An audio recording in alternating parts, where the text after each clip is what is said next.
Victor, dites-moi, vous n'avez jamais eu de doute lors de ce match. Expliquez-moi comment est votre équipe mentalement et physiquement. Je ne peux pas mentir. Nous n'avons pas joué notre meilleur football, je dois être honnête. Nous tous, toute l'équipe, que du staff et l'équipe sur le terrain, on a cette mentalité de la gagne. On veut gagner. Est-ce que pour moi, c'est pas que jouer et être des joueurs. Il faut gagner, il faut avoir cette mentalité, être focalisé et avoir cela en tête pour chaque match et respecter l'adversaire. Donc pour ce match, c'était important d'être focalisé là-dessus jusqu'au bout. Félicitations à cette équipe. Et je voudrais en profiter de cet élan. Vous n'avez pas concédé de but.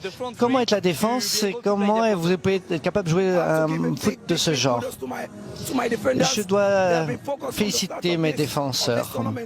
Tout au long de ce tournoi, ils ont été superbes. Nous avons aussi un grand gardien. Et nous sommes une équipe qui défend et qui attaque. Et quand nous n'avons pas le ballon, on essaye d'aider, le récupérer, on défend. Et je crois donc que, comme je l'ai déjà dit, je veux garder cet élan et c'est ça notre force. Merci beaucoup. Car rentré en fin de rencontre, mais malheureusement ça n'a pas suffi aujourd'hui. Quel est votre sentiment après cette élimination? C'est normal, le sentiment il faut être négatif.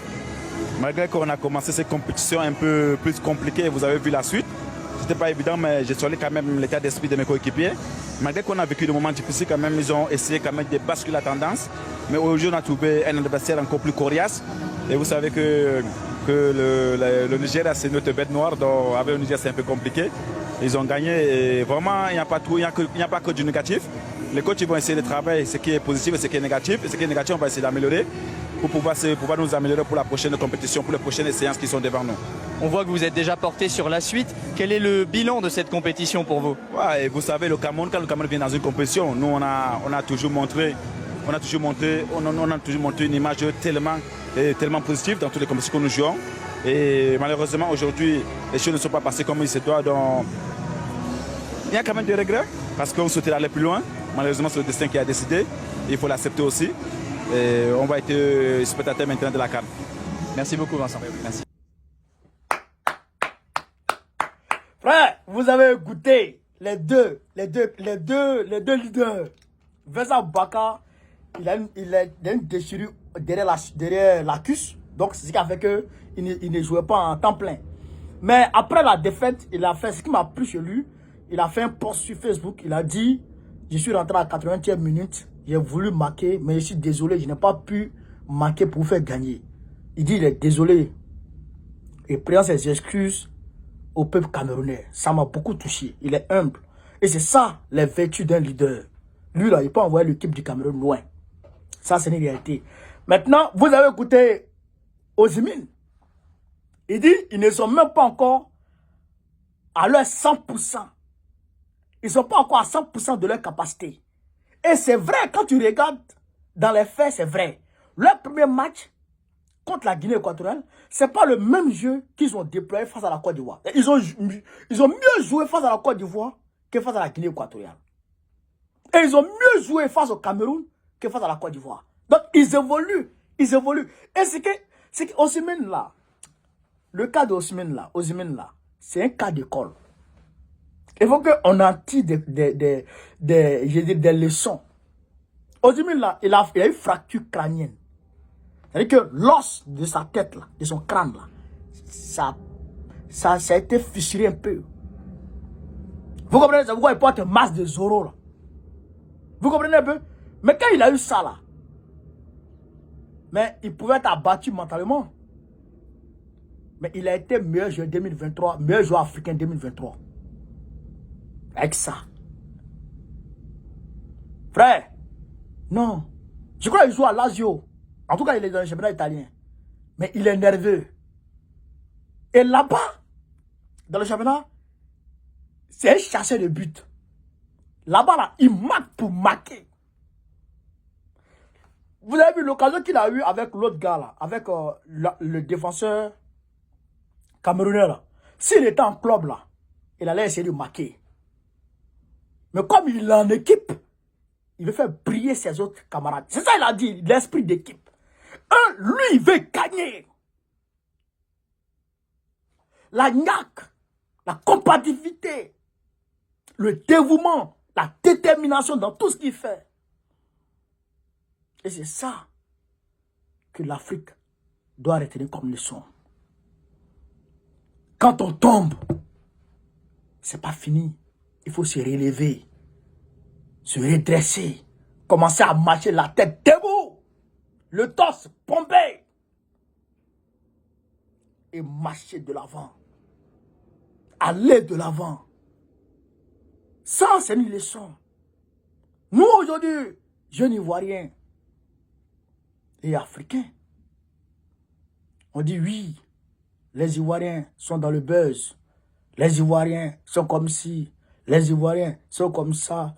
Les Ivoiriens ne manifestent pas pour lutter contre, pour avoir une situation sociale meilleure. C'est vrai, mais c'est pas vrai à 100%. Même à 50%, c'est pas vrai. Il faut retenir que c'est 4% des Ivoiriens qui ont un accès, 4% des Ivoiriens qui ont un accès direct à Internet, qui ont un accès, qui se connectent toujours à Internet. 4% seulement des Ivoiriens qui se connectent toujours sur Internet. Donc, ce que vous appelez buzz là, c'est compris dans ces 4% là. Et le reste de 96% des Ivoiriens, des millions d'Ivoiriens, ils sont là. Ils veulent un changement. Nous, les leaders, nous ne devons pas baisser les bras parce que quand on voit les réseaux sociaux, quand on se fie aux réseaux sociaux, on se dit que les Ivoiriens n'ont pas besoin de faire quelque chose. Non. Ceux qui n'ont pas accès aux réseaux sociaux et ceux même qui ne veulent pas les réseaux sociaux là, allons vers eux, allons leur parler. Allons leur parler. Là, il parle à tous les Africains. Allons leur parler. On dit l'Afrique.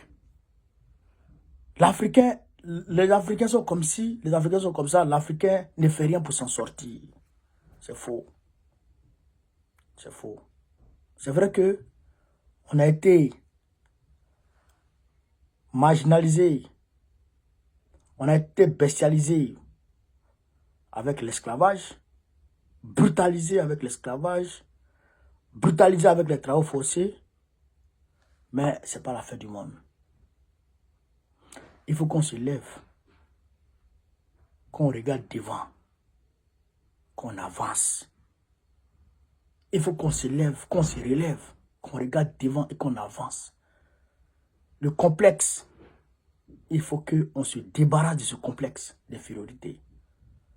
Nous sommes des hommes, des êtres humains à part entière. Aucune autre race n'est supérieure à nous. Il faut qu'on se lève. Ce que les Occidentaux ont, nous on doit l'avoir. Parce que Dieu a été gentil envers nous que tous les peuples au monde. Dieu a été gentil envers le continent africain que tous les peuples au monde. Ça c'est un fait. Les scientifiques le démontrent. À travers les ressources que regorge l'Afrique. À travers la richesse que regorge l'Afrique. La démographie africaine même déjà est une bénédiction. La démographie africaine est une bénédiction. Il y a combien? Il y a 200, 300 ans, les Européens étaient plus nombreux que les Africains. Les Européens étaient plus nombreux que les Africains. Aujourd'hui, les Africains sont plus nombreux que les Européens. C'est-à-dire que la démocratie africaine se développe très vite. Ça, c'est une bénédiction. Avoir des enfants, rajeunir la population, c'est une bénédiction. C'est-à-dire qu'on peut avoir toujours la force de travailler. On a les matières premières. Il faut juste une volonté politique pour pouvoir transformer sur place ce que Dieu nous a donné. C'est ça seulement qui nous reste. Donc, il nous faut des politiciens souverainistes et panafricanistes. C'est pourquoi je vous demande de vous tenir prêts en Côte d'Ivoire. Tous les pays qui ne sont pas encore dans des régimes panafricanistes, il faut que ça bouge. Il faut que ça bouge. Donc, c'est ce que je voulais vous dire de la leçon de Ho Chi Minh. Il ne s'est pas assis, il a continué, il a forcé et il avance. Aujourd'hui, il est devenu plus fort qu'avant. de devenir plus fort avec sa fracture qu'avant sa fracture. On peut être plus fort aujourd'hui qu'avant la traite négrière. Parce qu'on était fort avant la traite négrière, mais aujourd'hui on peut être plus fort encore qu'avant même la traite négrière. Juste la volonté. Osons et nous allons avancer. Vive l'Afrique libre, vive le panafricanisme, vive tous les présidents panafricains. Babo, président du Côte d'Ivoire 2025, Inch'Allah. Merci les gars.